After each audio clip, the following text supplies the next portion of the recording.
हम मित्रता करते हैं, जैसे हम विवाह करते हैं। इन सब के पीछे कौन होता है बोलिए? प्रेम।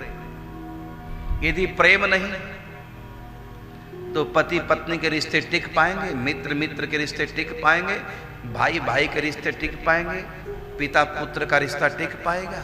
कोई भी दुनिया का रिश्ता क्या टिक पाएगा? केवल ब्लड रिलेशन से रिश्ता टिक नहीं सकता। केवल खून का संबंध है लेकिन प्रेम नहीं है तो रिश्ता टिकेगा नहीं।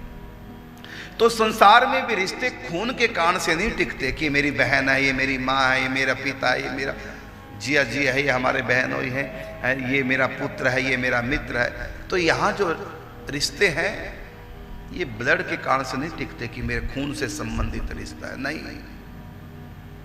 प्रेम है इसलिए रिश्ता टिका हुआ है। जिस दिन प्रेम समाप्त हो जाएगा खून के रिश्ते टिक नहीं पाएंगे।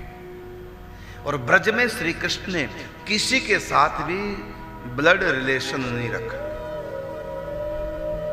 ना तो किसी से विवाह किया, पत्नी बनाया किसी को, क्योंकि पत्नी बनाएंगे तो खून का रिश्ता हो जाएगा, वो रखना ही नहीं। नंद यशोदा भी उनके खून के रिश्ते के मां बाप नहीं है, प्रेम के रिश्ते के मां बाप है, खून के रिश्ते के नहीं है।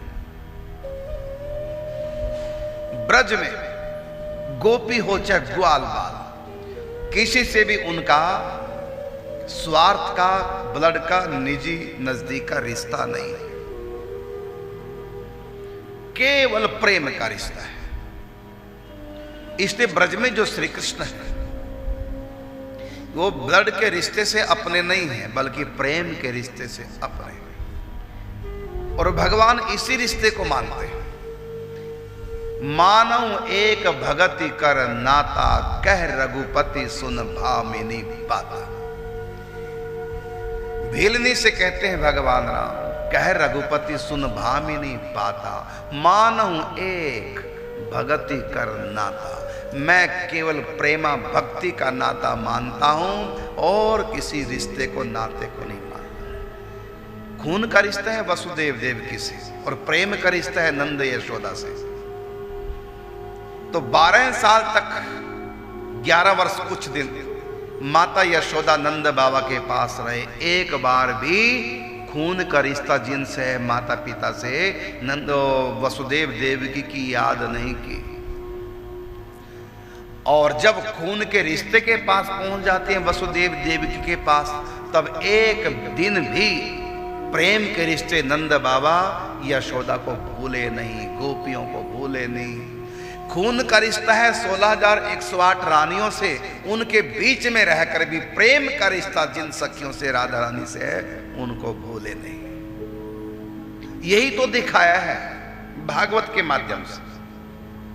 परमात्मा का प्रेम रूप प्रकट हुआ है भागवत में।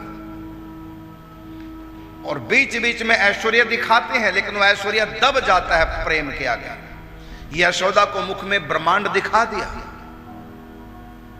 यशोदा के हाथ में जुड़े कृष्ण के आगे, जय हो मेरे प्रभु, आप पुत्र बन के मेरे घर में आए, आपको बार बार नमस्कार है। आपका विराट रूप देख करके मैं समझ गई आप साक्षात परमात्मा हैं, अनंत कोटि ब्रह्मांडों के स्वामी हैं। हे प्रातपर जगदीश्वर, मैं आपको नमस्कार करती हूँ। क्या ऐसा यशोदा ने बोला? विराट रूप देख करके, मुख में ब्रह्मांड रूप देखकर नहीं ना बोला, बल्कि घबरा गई। हे भगवान, मेरे लाला की रक्षा करना, हे मेरे प्रभु, मेरे लाला को संभालना। पता नहीं मेरे लाला के मुख में आलाए बलाए क्या घुस गई है। अब बताओ, कृष्ण के प्रति आया ऐश्वर्या भाव मैया का? वही पुत्रवत प्रेम रहा। उनका ऐश्वर्या देखकर भी ऐश्वर्या अपना प्रभाव नहीं दिखा पाया। कृष्ण से अलग रहा ऐश्वर्या। बाल कृष्ण ईश्वर है, ये भाव मैया में नहीं आ पाया।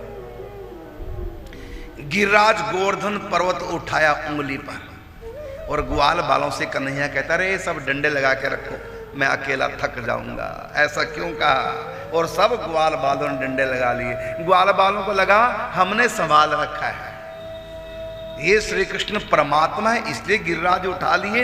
ये भाव भगवान ने आने ही नहीं दिया। 6 दिन के थे, पूतना को मार दिया। इतनी बड़ी पूतना, कंस भी जिनसे हार मान गया बिना युद्ध किए। ऐसी बलशालिनी पूतना को भगवान ने खेले खेले में पटकी लगा दिया। लेकिन ये ईश्वर है, 6 दिन के हैं, पूतना को इतनी बड़ी राक्षसी को मार दिया। ये कोई साधारण बालक नहीं। ऐसा भाव ब्रजवासियों में आने नहीं दिया। किस ढंग से मारा, ऊपर से गिर गई, जबकि गिर के नहीं मरी बल्कि मर के गिरी है। और ब्रजवासी क्या सोच रहे, ये मर के नहीं गिरी, कन्हैया ने नहीं मारा, ये मर के नहीं गिरी बल्कि इतनी ऊंचे से गिर के मर गई। हमारा बालक कैसे बच गया, क्योंकि पूतना के ऊपर बैठा था। सारी चोट पूतना को लगी, प्रभु ने बड़ी कृपा की, हमारे बालक की रक्षा कर दी। अब ये महाराज बालक ही बने रहे ब्रजवासियों की दृष्टि में। इतने बड़े बड़े काम कर दिए, अब भी बालक ही बने रहे। बगुले ने कन्हैया को निगल लिया, भगवान ने अपना अग्नि स्वरूप प्रकट कर लिया। बगुले की गर्दन जलने लगी, उनके श्वास घुटने लगे, उगल दिया बगुले ने कृष्ण को। और ग्वाल बाल क्या सोच रहे हैं, हमारे कन्हैया को निगलने वाला था तो गले में फंस गया, निकाल दिया। अरे निकाला नहीं, ये अपने ऐश्वर्य का प्रयोग करके निकले। इस प्रकार भगवान बड़े बड़े ऐश्वर्य के काम ब्रज में करते हैं, लेकिन तब भी उनका ऐश्वर्य उभर के ऊपर नहीं आ पाया।